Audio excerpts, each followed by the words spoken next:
Thank you again, Christina. Second time. 12 years ago this weekend, August 16, 2003, I stood in this pulpit for the first time and I asked my wife this question: what in the world are we doing in Maryland? 12 years later, I think I know at least part of the answer to that question, but I'm probably missing most of it and probably won't know the answer to that question until we're on the other side and the Lord reveals all things to us. I'm just wondering, how many of you were here 12 years ago this Sabbath and heard that first sermon? Okay, there's a few. Raise your hand higher so I can see them all. Okay, how many of you weren't here? Obviously, raise your hand. Yeah, there's lots of you who are new. So we're glad you're part of this church family. Well, I can tell you 12 years after coming that there's one thing I do know today. I know that 12 years ago when the Lord called us, Candace and myself, to be pastors of this church, it was His plan for us to be here. And I can tell you that today I believe it is still God's plan for us to be here. 12 years is a lengthy time in the Adventist church for a pastor to stay in a congregation.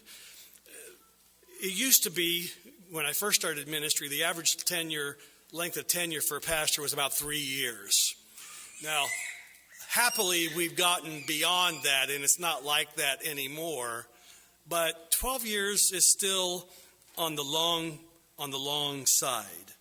Sometimes people ask me the question, how much longer do you think you'll stay? I don't know. I wasn't in charge of coming here. And I plan to be the pastor of this church until the Lord reveals that He needs Candace and me somewhere else. It's just the way it is. I've never been in charge of that. Why would I want to be now? Understand, having been somewhere 12 years like this, we have had opportunities to move along.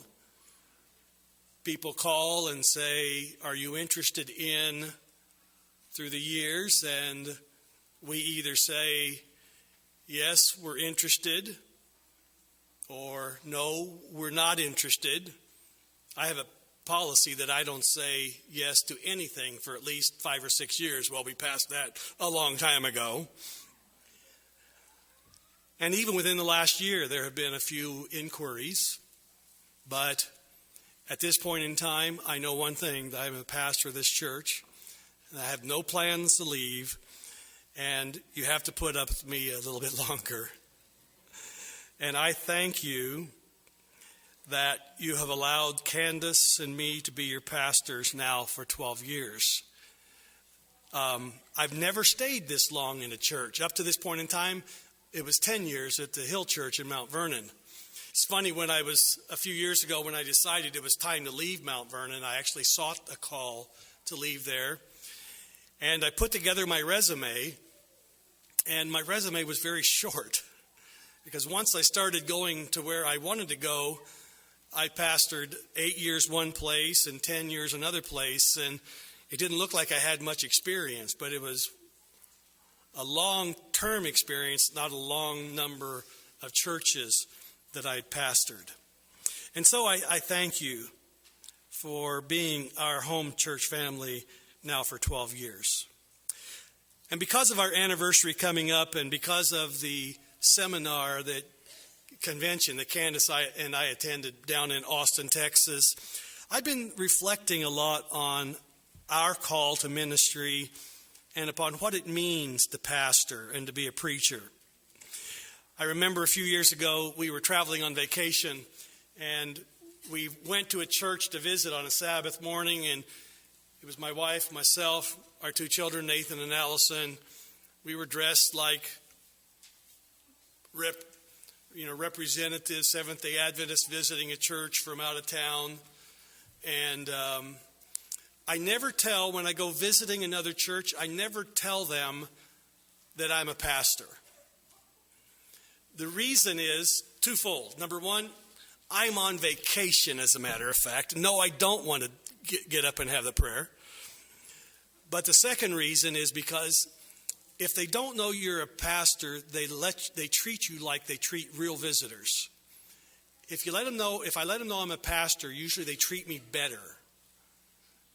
But if I don't tell them I'm a pastor, usually they treat me like they would just treat an average visitor, which sometimes isn't that great. And so we visited this particular church, and we left, and we got out in the car, and my son Nathan thought it was very strange that I didn't tell them I was a pastor. So he said, "Dad, did they know you were a pastor, or did they think you're just a regular old guy?" And I learned something that day, that in the church, there are two kinds of people. One is pastors, and the rest are regular old guys. Or regular old guys and women. And it's kind of true. You know, we do have these roles in the church. Traditionally, we don't call them regular old guys. We call them pastors or ministers or clergy. And by the way, the word clergy is not in the New Testament. But then we also have what we call the lay people, laity. And that comes from a Greek word laos, which means people. So we have pastors and we have the lay people. In thinking about that, I remember a few years ago, I was talking to a pastor who was a pastor of the Church of the Brethren.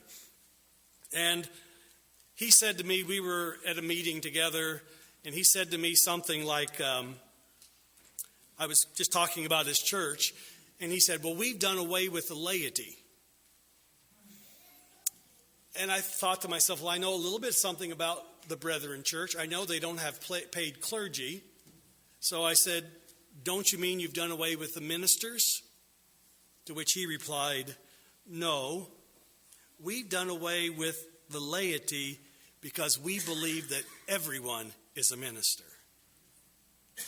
I liked that idea. Every church member, a minister.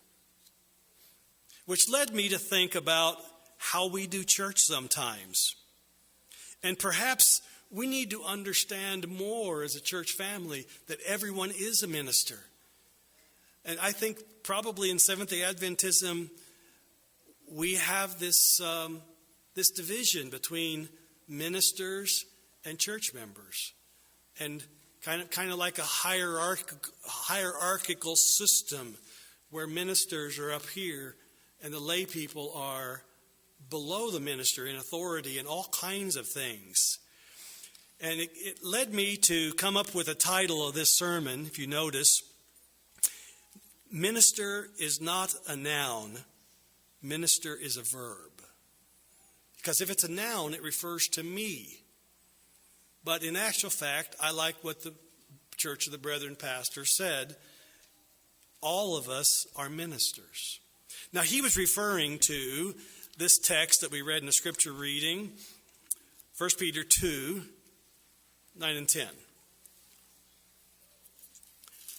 This text was one of my least favorite texts as a teenager, because my Sabbath school teacher would often quote this text to us from the King James Version of the Bible. And the King James Version of the Bible says it like this: "But ye are a chosen generation, a royal priesthood, and holy nation, a peculiar people." And if there's one thing that I did not want to be as a teenager, it is peculiar. Because peculiar meant weird to me. That's what it meant. And I hated this text. She would quote it all the time about how we're supposed to be peculiar people. And listen, I was peculiar enough. I realized as an adult that I was a geek before they had that name. I went to public school most of my life, and because I was a Seventh-day Adventist and I had the dietary choices that we make, I wasn't at that point in time a vegetarian. I was, I ate only clean meat. I'd go to the cafeteria with my buddies, my classmates. We'd be in line. We'd go through the line and get our food. And when the cook saw me, depending on what was on the menu, she would give me something different. So if they had pork chops, I would get a grilled cheese sandwich. Well, we'd get to the table. Now, I have to tell you, I am so thankful that the Lord blessed me in a small country school that I had a neighbor who worked in the cafeteria, and she cared enough about me to fix me weird food that was different from all the other kids. But she did, and we'd get to the table, and the kids would say, "What's that?" I'd just say, "Well, that's a grilled cheese sandwich," because I'm peculiar. No, I wouldn't say that. But I felt that way. We'd be going through line, and everybody'd be having hot dogs. And I'd get to there, and they'd be taking them out of here and giving them to the kids. And I'd get to the line, get to the head of the line, and the cook would say, "Oh, wait a minute, Frankie." And she'd go to the back, get an all-beef hot dog off the stove in the back and put it on a bun for me and take care of me. It's a wonderful thing, but it did make me feel peculiar. And then there was the problem with the kids and TV, the latest songs, the latest movies. They'd be talking about them in school. And now most of you don't know this, but it's a proven fact that when I was a child, the best TV shows were on Friday night. And the best cartoons were on Sabbath morning. It's a fact.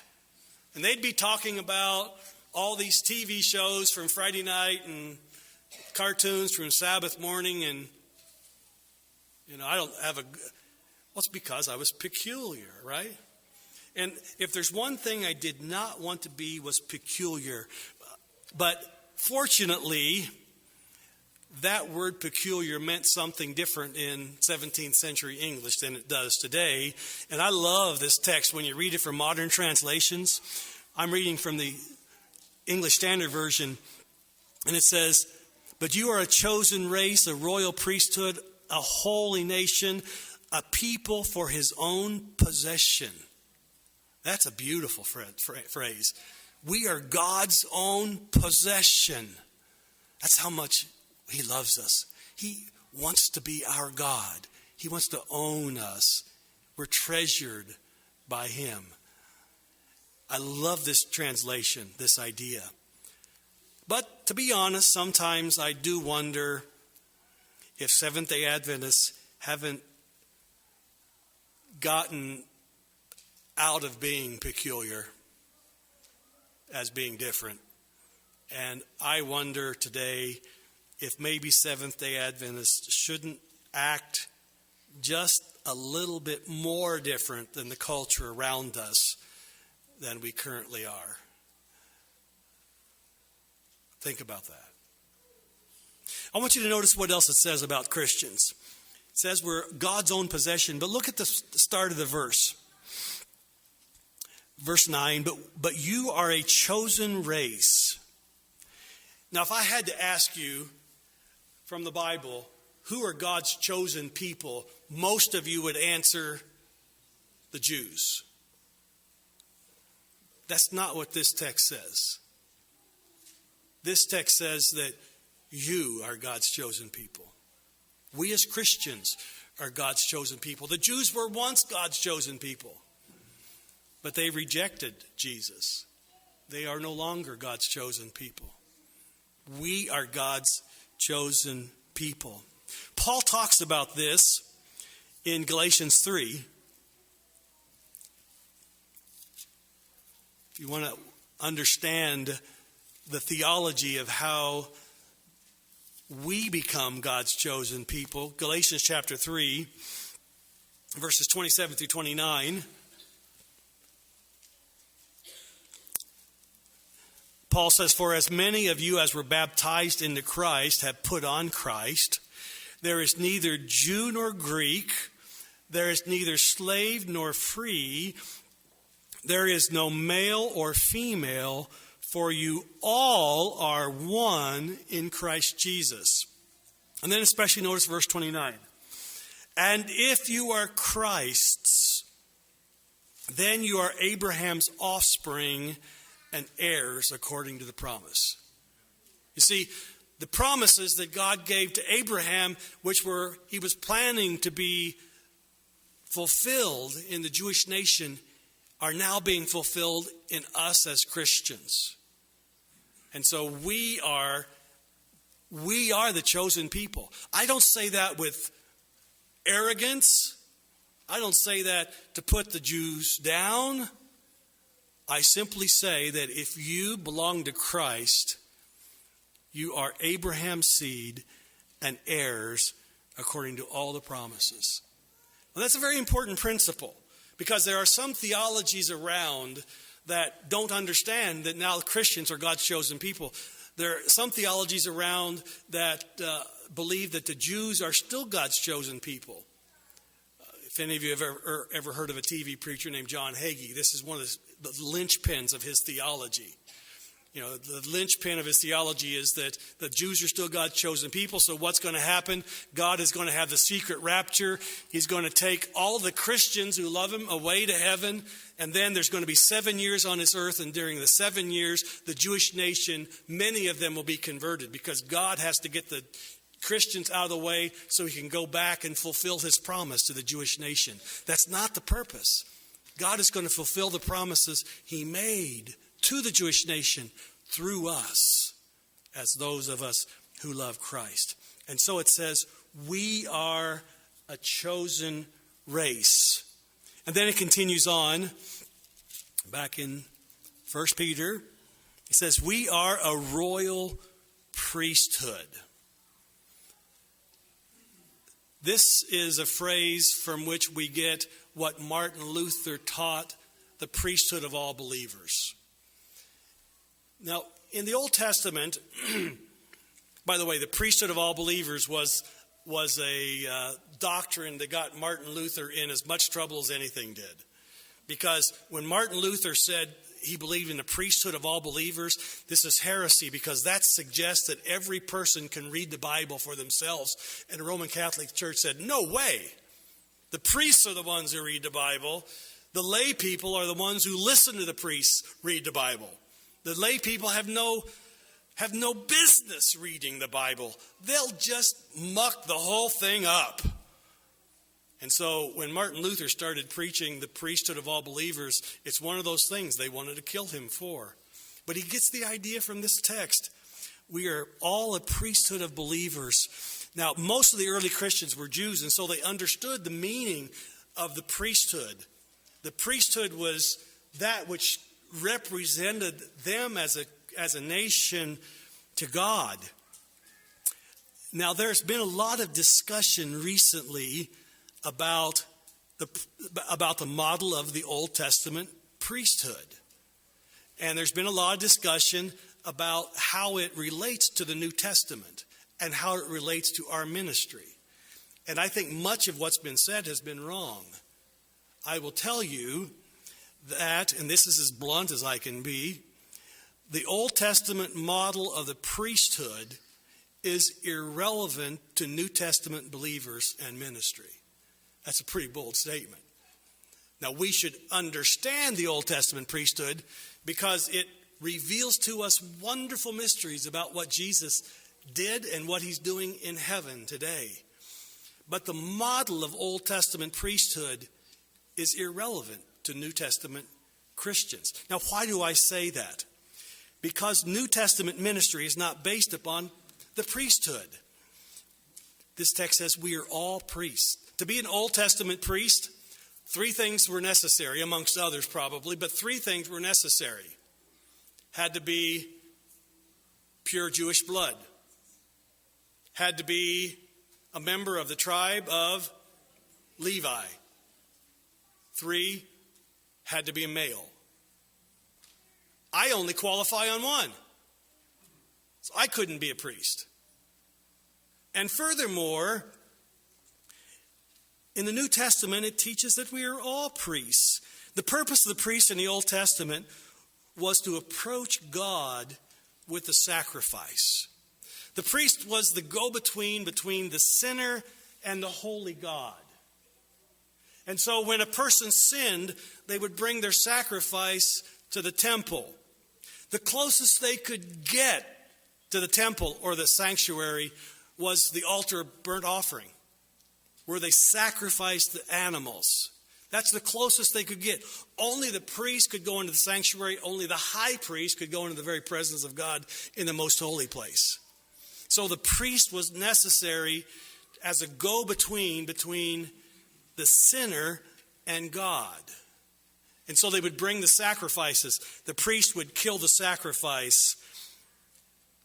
But we no longer kill sacrifices, which I have to tell you I'm pretty happy about. I guess I'd get used to killing animals, but when I was a teenager, I shouldn't tell you this story, but when I was a teenager, my dad bought me a rifle. And I just thought it'd be so cool to shoot that rifle. And I saw a rabbit on the back of the property. I got my rifle out and I shot that rabbit. It broke my heart. I could never, ever have done that again. It broke my heart. Even as a kid. I can't imagine having to take this cute little curly wooled lamb and slit its throat and have the blood flow out. One has to wonder if we had to do that if there'd be many people who wanted to be ministers. But we don't do that anymore. Why? Because Jesus, our sacrifice, has been made. And he died on the cross. And all the sacrifices were fulfilled. So there's no need for that Old Testament priest again. Because Jesus is taking that place. It was the priest who appeared before God as a go-between. Men and women, sinners, could not approach God. Only the priest could be the go-between. But we don't need that anymore. 1 John chapter 2, verse 1. It says, hold on, there we go. John says, my little children, I am writing these things to you so that you may not sin. But if anyone does sin, we have an advocate with the Father, Jesus Christ the righteous. We have only one priest today who is the advocate with the Father, the go-between between us and the Father, and it is Jesus. We don't need the Old Testament priesthood model anymore. It's Jesus. And then what happens? Hebrews chapter 4, verses 4 through 16. Hebrews chapter 4, verses 14. I'm sorry, not 4, verse 14. Paul writes, since then we have a great high priest who has passed through the heavens, Jesus Christ, the Son of God. Let us hold fast our confession, for we do not have a high priest who is unable to sympathize with our weaknesses, but who has in every respect been tempted as we are, yet without sin. Look at verse 16. Let us then with confidence, I like the translation that says boldness. Let us then with boldness draw near to the throne of grace, that we may receive mercy and find grace to help in time of need. This is why I say the Old Testament priesthood is irrelevant to New Testament Christians. We don't need him because we have Jesus. He is our priest. He is our high priest. He fulfilled all the Old Testament priesthood models, and he is the only priest we need. And so Peter says something revolutionary to a bunch of Jews who are used to priests. He says, all of us, we are a priesthood of believers. We are all priests. We can all minister. Now that may not sound that earth-shattering to us, but to a first century Jewish mind, wow, this was big. We are a church of priests. It goes one step further.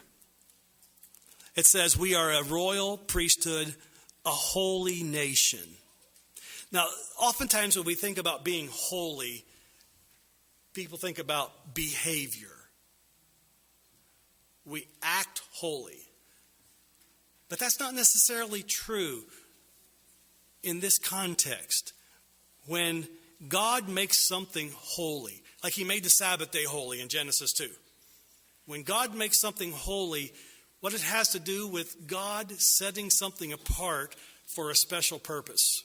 When God makes something holy, when something is holy, it's something that's been set apart for a special purpose. And that's what God has done for us as Christians. He set us apart for a special purpose.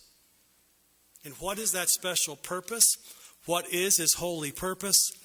We find out in the latter part of the text. It says, a people for his own possession, that you, here's his purpose for us, in setting us apart as a holy nation, in making us a royal priesthood, a chosen race. What's his purpose for doing this? That you may proclaim the excellencies of him who called you out of darkness into his marvelous light. What is our purpose for being a royal priesthood, a holy nation, a chosen people? It's so we can tell people about how wonderful Jesus is. That's our ministry. That's what we need to be doing. We're all called to be ministers. Unfortunately, as I said earlier, the medieval church developed a model that is very different than the biblical model. The medieval church, by that I primarily mean Roman Catholicism, developed a model where the priests were the most important and the lay people were just peons to do whatever the priest told them to do. And to some degree, without the peon part, to some degree, we have this hierarchical system at work in the Adventist church today. We have ministers, we have lay people. We have professional clergy, that's a noun. We have professional ministers who minister, and that's a verb. I remember having a conversation about lay ministry with one of my church members in Philadelphia one time. And I was envisioning the idea of getting more church members involved in the ministry of the church. To which he replied, wait a minute, that's what we pay you to do. Okay. He had no concept that there's a ministry far beyond that which a pastor does. He didn't understand this priesthood of all believers. He actually told me, that's what you get paid to do. And as a matter of fact, I pay my tithe, you work. I think I know where he stood. I don't think he ever did anything but pay his tithe.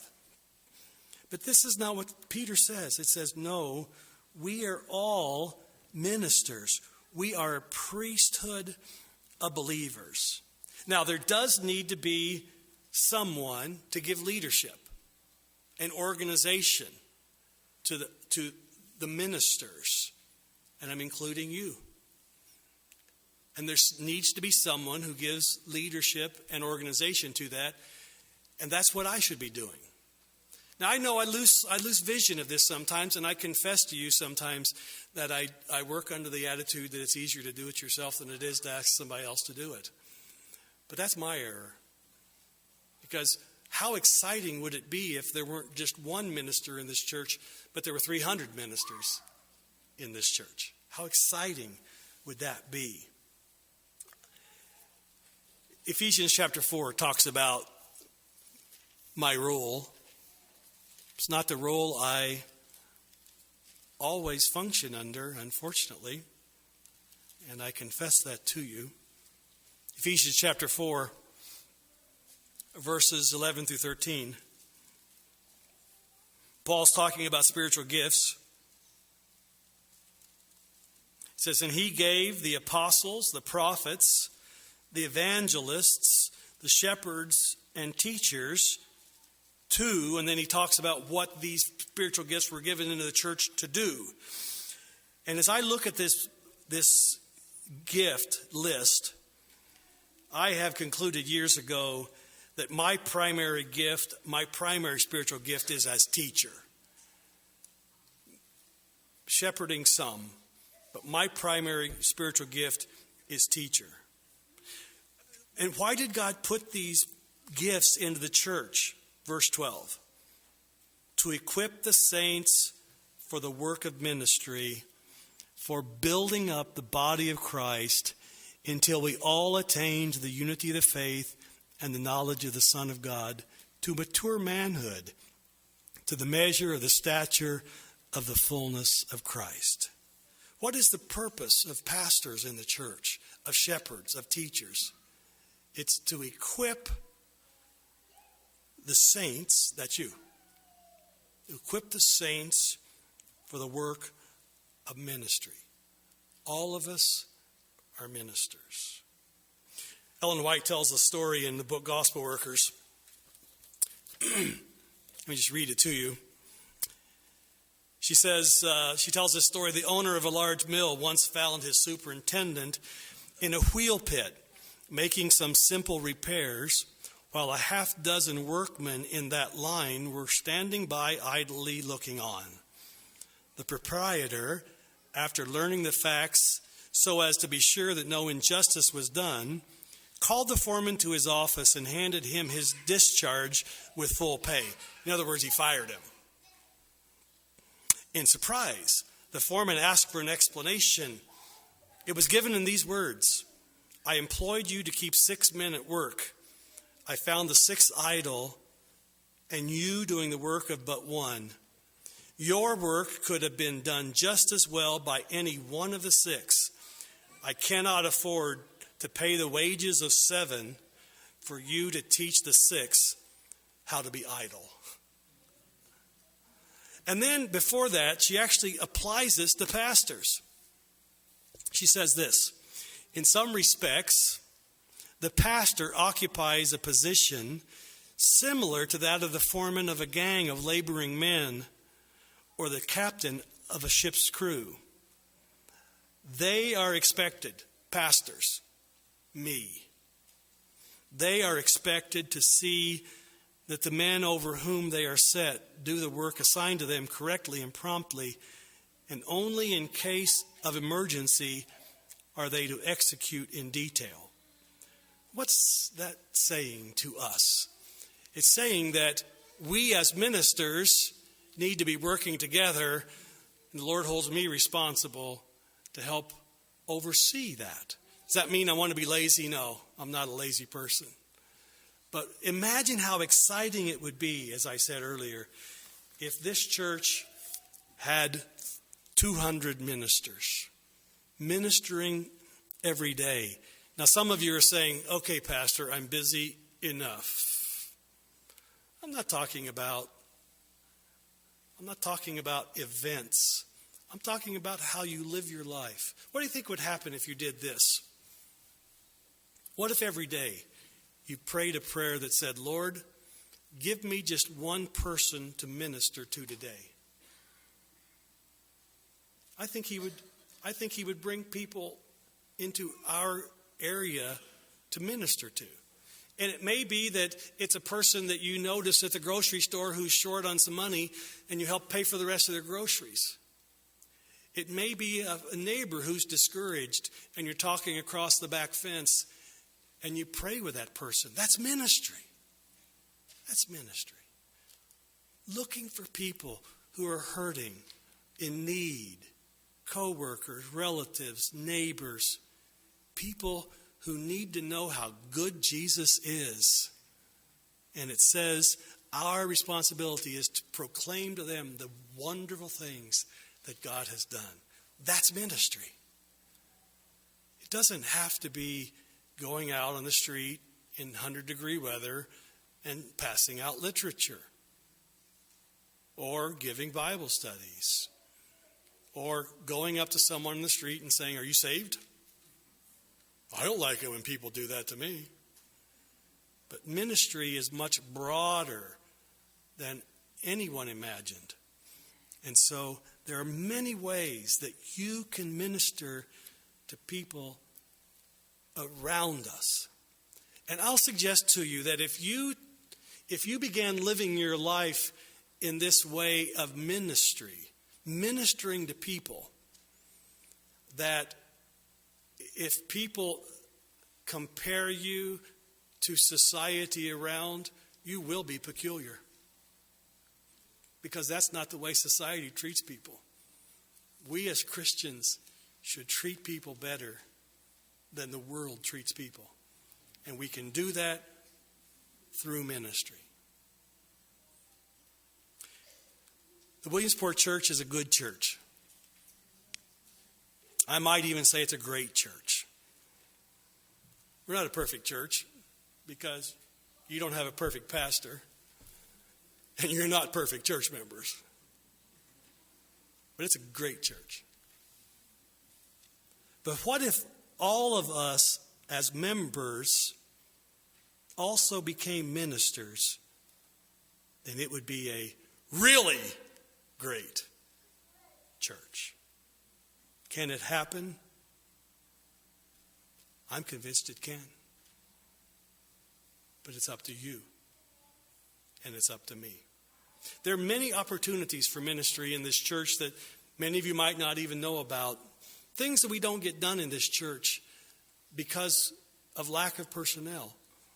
I'll just give you an example. I've become convinced that one thing we need in this church family is a strong men's ministry. We have a good women's ministry. We don't have anything going on as men's ministry. I don't have time to lead the men's ministry. We need another minister to step up and say, I would like to give leadership to men's ministry in this church. Hint, hint. Men, are you listening? It's just one example of ministry that can happen inside this church. And ministry that's not happening because we don't have the personnel.